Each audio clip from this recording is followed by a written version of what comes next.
On the morning of November 14th, 2022, a 54-year-old Illinois farmer named Earl Braddock pulled into the service entrance of Prairie Implement in Gibson City at 7:20 in the morning to drop off his 8345R for a scheduled hydraulic valve replacement. The appointment had been booked 3 weeks in advance. The service writer, a young man named Todd, had confirmed it by phone on Friday. Earl had arranged for Tom Lindquist to cover the morning feeding and had driven the 8345R the 4 miles from the farm to the dealership in the dark with the cab heater running and the headlights cutting through the November fog. The lot was empty. Not quiet early morning empty. Empty. The showroom lights were off. The service bay doors were down and locked. The parts counter window was dark. There were no trucks in the employee parking area. The green and yellow Deere flags that usually flew from the 2 poles flanking the main entrance were gone. Not lowered, not wrapped, gone. The poles bare and the clips rattling in the wind. The only sign that Prairie Implement had been open for business 24 hours earlier was a single fluorescent tube, still buzzing in the parts warehouse hallway, visible through a side window, casting a thin line of light across an empty concrete floor. Earl parked the 8345R in front of the locked service bay, stepped down from the cab, and walked the perimeter of the building. The front door was locked. The side entrance was locked. The emergency exit at the rear was chained from the inside. Through the showroom window, he could see the sales floor. The 2 new tractors that had been on display the week before were gone. The desks were cleared. The computer monitors were dark. The John Deere calendars and promotional posters had been taken off the walls, leaving rectangular outlines where the paint was brighter. Earl stood in the empty parking lot for 3 minutes without moving. Then he took out his phone and called Tom Lindquist. "Prairie Implement is closed," he said. "Not closed for the day, closed." Tom was at the dealership within 20 minutes. He brought his spiral notebook. By 8:15, 4 other farmers had arrived: Dale Endicott, Keith Molitor, Carl Beckett, and a young farmer named Brett Hoffman from east of Sibley. Each of them had business with Prairie Implement. Dale had a $4,200 deposit on a new grain drill that was supposed to arrive in December. Keith had prepaid a 3-year extended service contract on his S790 combine, $6,800, paid in full the previous March. Carl had a warranty claim on a 6155R hydraulic pump that the service department had approved but not yet processed, an estimated $3,100. Brett had ordered a set of closing wheels for his 1775 NT planter and paid a $2,200 deposit 6 weeks earlier. If you value stories about the equipment decisions that define a farm, the ones made in quiet, carried for decades, and never forgotten, this channel tells them. We don't rush. We don't sell. We just remember. By noon, the story had traveled through every elevator, feed store, and co-op office in Ford County. Prairie Implement, the John Deere dealership that had served Gibson City and the surrounding 3-county area for 26 years, had closed overnight. No announcement, no phone call, no letter, no email.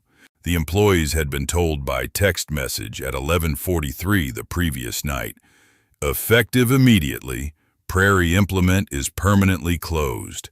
Final paychecks will be mailed. Contact Dennis Frawley with questions. Half the employees didn't see the text until morning. The service manager, Wayne Feltz, drove to the dealership at 6:30 expecting to open the bay doors for a 7 o'clock oil change and found the locks had been changed. Dennis Frawley was the owner. He had bought Prairie Implement in 1996 from the family that had operated it since 1971. He was 57 years old, stocky, 5'9", with thinning reddish-brown hair and a round face that turned red when he laughed, which was often, usually at his own jokes. He wore a gold Rolex President on his left wrist, a 20-year service award from John Deere, and drove a silver Cadillac Escalade. He had a 40-foot bayliner at Lake Shelbyville that he brought up in every conversation, whether the conversation called for it or not. He had shaken hands with every farmer in the county at one point or another. He had handed out Deere caps at the county fair and sponsored the Gibson City Little League team and hung a framed photo in his office of himself, standing between two John Deere executives at a dealer recognition banquet in Orlando, Florida, holding a crystal plaque.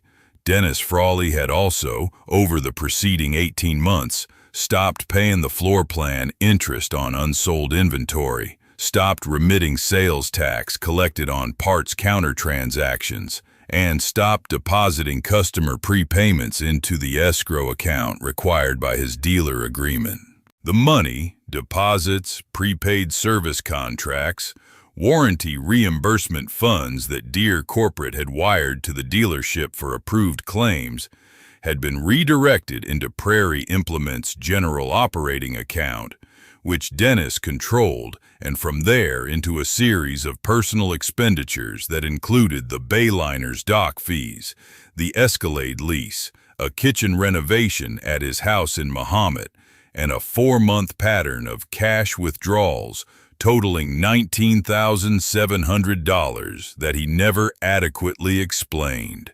Nobody knew, not the service manager, not the parts counter staff, not the salesman, not the 23 farmers who had customer deposits or prepaid service balances on file. The money was gone the way money goes, when a man who controls the checkbook decides that the trust people placed in the building is the same thing as trust placed in him personally. Tom Lindquist started making phone calls that afternoon. He sat in his truck in the Prairie Implement parking lot with his spiral notebook on the steering wheel and called every farmer he knew who did business with the dealership.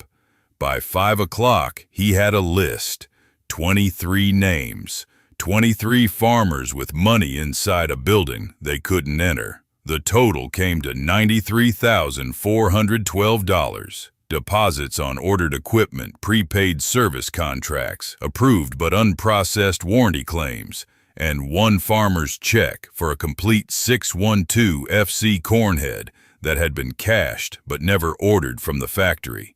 Earl's share was $4,200. The hydraulic valve replacement he had prepaid 2 weeks earlier because the parts had to be special ordered from Deere's distribution warehouse in Milan, Illinois, and Prairie Implement's policy required payment at time of order for special order parts. Ruth had written the check from the farm account on November 1st, check number 4417, made out to Prairie Implement LLC, $4,200 even. The check had been cashed on November 2nd. The deposit confirmation had been printed by the parts counter and handed to Earl in a clear plastic sleeve. The parts had never been ordered. Earl knew this because Tom called the Deere distribution warehouse in Milan directly and asked them to look up the order. There was no order. There had never been an order. The $4,200 had gone into Prairie Implement's general operating account, and from there, into whatever Dennis Frawley had decided it should become. Dale Endicott's situation was worse. Dale had put a $4,200 deposit on a new Great Plains grain drill that was supposed to arrive in December. He had already sold his old drill at auction in October because the new one was confirmed in writing by Craig Winslow before Craig's transfer, with a delivery date and a serial number. The drill had never been ordered from Great Plains. Dale now had no drill, no deposit, and planting season 5 months away. Keith Molitor had prepaid a 3-year extended service contract on his S790 combine in March, $6,800. The contract was supposed to cover annual inspections, fluid changes, and priority scheduling during harvest. Keith had received 1 inspection in 8 months. The other 28 months of coverage were paid for and undelivered. The money was gone. The youngest farmer on the list was Brett Hoffman, 27, farming his first full season on rented ground east of Sibley. Brett had scraped together $2,200 for closing wheel deposits on his 1775 NT planter, money he had saved from his off-farm job driving a grain truck for the elevator in Paxton. $2,200 was not a lot of money by farming standards, but it was every spare dollar Brett had, and he had trusted Prairie Implement because his father and his grandfather had bought equipment there for 30 years. Earl did not drive to Dennis Frawley's house. He did not call Dennis's cell phone. He did not post on the internet or call the newspaper or stand in the parking lot and shout. He went home, sat at his kitchen table, and pulled out every receipt, every canceled check, and every piece of correspondence he had ever received from Prairie Implement. He organized them by date in a manila folder. Then he called Tom. "How many names do you have?" 23. Tell them to pull their receipts, every deposit, every prepay, every canceled check. Have them make copies and keep the originals. Don't call Dennis. Don't go to his house. Don't do anything except collect the paper. Tom did exactly that. Over the next 5 days, 23 farmers organized their documentation. Some had receipts in filing cabinets. Some had canceled checks from the bank. Some had credit card statements showing charges to Prairie Implement for services never rendered. Tom collected copies of everything and organized them in a 3-ring binder with tab dividers, 1 section per farmer, each section containing the name, the amount, and the supporting documentation. The binder was 2 inches thick. It represented $93,412 in money that 23 farming families had entrusted to a man with a gold Rolex and a boat at Lake Shelbyville.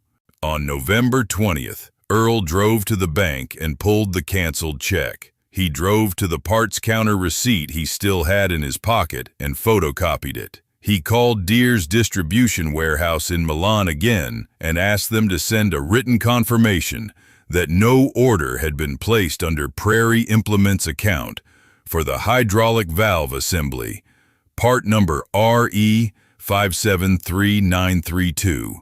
The confirmation came by fax the next morning. Earl added it to the manila folder. 23 folders, 23 stories, 1 binder. On November 21st, Earl drove to the Ford County State's Attorney's office in Paxton with the binder. Tom went with him. They sat across from an assistant state's attorney named Karen Bridwell and laid out the documentation. Karen looked at the binder, looked at the 2 farmers sitting across from her in their Carhartts and caps, and said, "This is a consumer fraud case. How quickly can you get me the full list?" "You're holding it," Earl said. The state's attorney's office opened an investigation the same week. Dennis Frawley was located at a rented condominium in Naples, Florida on December 6th, 3 weeks after the closure. He had driven the Escalade south on November 13th, the day before Earl found the dealership locked. He had taken the 2 showroom display tractors with him on a transport trailer and sold them to a used equipment dealer in Ocala, Florida for a combined $61,000 in cash. The Bayliner had been moved from Lake Shelbyville to a marina in Fort Myers. The gold Rolex was on his wrist when the Ford County Sheriff's investigator and a Collier County deputy served the warrant at 9:15 on a Tuesday morning while Dennis was eating breakfast on the condominium balcony overlooking the Gulf of Mexico. The arrest made the Gibson City Courier and the Champaign News-Gazette. A photo of the empty dealership ran above the fold with the headline, "Local Dealer Owner Charged in $93,000 Theft." Farmers who read it at the kitchen table that morning didn't say much. They had already known. They had known since the morning they pulled into the lot and found the doors locked and the flags gone. The arrest was confirmation, not revelation. The betrayal had happened weeks earlier, in the dark, without a sound. The criminal case took 14 months. Dennis Frawley was charged with 23 counts of theft by deception, 1 count of wire fraud for the Deere corporate warranty reimbursement funds, and 1 count of failure to remit collected sales tax. He pled guilty to 12 of the theft charges and the wire fraud count in a negotiated agreement in February of 2024. He was sentenced to 30 months in the Illinois Department of Corrections and ordered to pay restitution of $93,412 plus court costs. The restitution took longer than the sentence. Dennis had spent most of the money. The Bayliner was seized and sold at auction for $28,000. The Escalade was repossessed by the leasing company. The 2 showroom tractors were recovered from the Ocala dealer, who cooperated after learning they were stolen property, and returned to John Deere Corporate. The kitchen renovation was not recoverable. The cash withdrawals were gone. Earl attended the sentencing hearing. He sat in the back row of the Ford County Courthouse in a folding chair with his cap in his lap and his Carhartt coat buttoned to the throat, and listened to Dennis Frawley's attorney describe his client as a community member who had made poor financial decisions under the stress of a declining business. Earl did not react. He looked at Dennis, who had lost 30 pounds and whose comb-over had given up and whose Rolex was gone, and felt nothing that could be named as satisfaction. What he felt was closer to exhaustion, the exhaustion of a man who had trusted a system and found a hole in it and spent 14 months filling that hole with manila folders and canceled checks so that 22 other families could get their money back.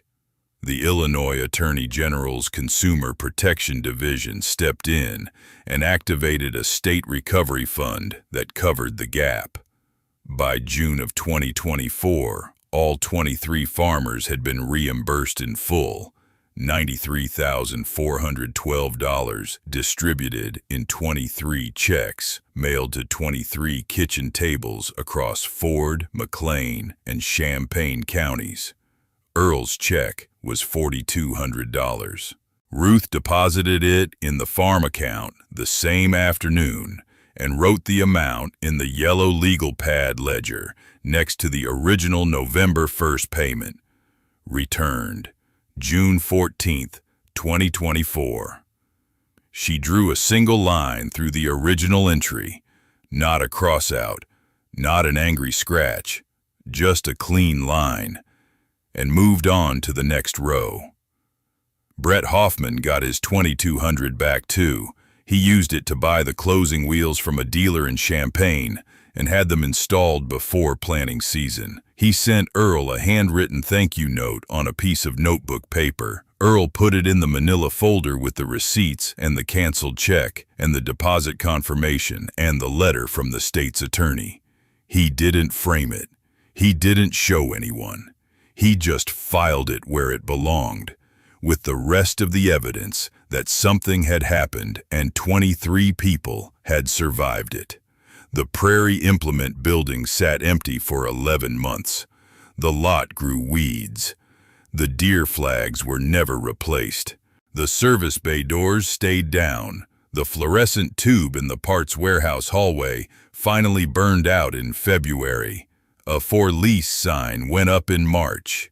In October of 2023, a farm equipment dealer group out of Peoria bought the building and reopened it as a multi-brand dealership. John Deere, Kubota, and Mahindra. They kept the concrete floors and the overhead hoists and the parts counter, but tore out the glass-walled sales office, where Dennis Frawley had hung his handshake photos, and replaced it with an open-plan service reception area, with no private offices and no walls. The new dealership is functional. It sells tractors and services equipment and orders parts. But the farmers who walk through the door now carry something they didn't carry before, a wariness that wasn't there when Dennis Frawley was shaking their hands and showing them the boat on his phone. They pay by credit card now instead of check, because credit card disputes are recoverable and canceled checks are not. They ask for written confirmations of every deposit. They read the fine print on service contracts. They do these things not because they are suspicious people by nature, but because a man they trusted walked out of a building in the middle of the night and took $93,000 of their money to Florida. Tom Lindquist still has the binder. It sits on a shelf in his farm office next to the spiral notebooks and the property tax records and a framed photo of his father on a John Deere A in 1952. He has never thrown it away. When someone new moves into the area and asks about the old dealership, what happened, why it closed, why the farmers seem cautious, Tom pulls the binder off the shelf and sets it on the desk and says, $93,000 and 23 families. That's what happened. In the spring of 2026, Earl Braddock farms 640 acres outside Gibson City the same way he always has. The 8345R finally got its hydraulic valve replacement, not at Prairie Implement, but at Virgil Kemp's pole barn in Paxton, where Virgil did the work in 4 hours for $320 in parts and a thermos of Ruth's coffee. The valve has been holding pressure for 3 years now. The tractor doesn't know the difference between a dealership repair and a pole barn repair. It just knows the valve works. Wayne Feltz, the service manager who had driven to work that first morning and found the locks changed, never worked at a dealership again. He was 59. He took a job managing the service department at a Kubota dealer in Champaign at a 20% pay cut.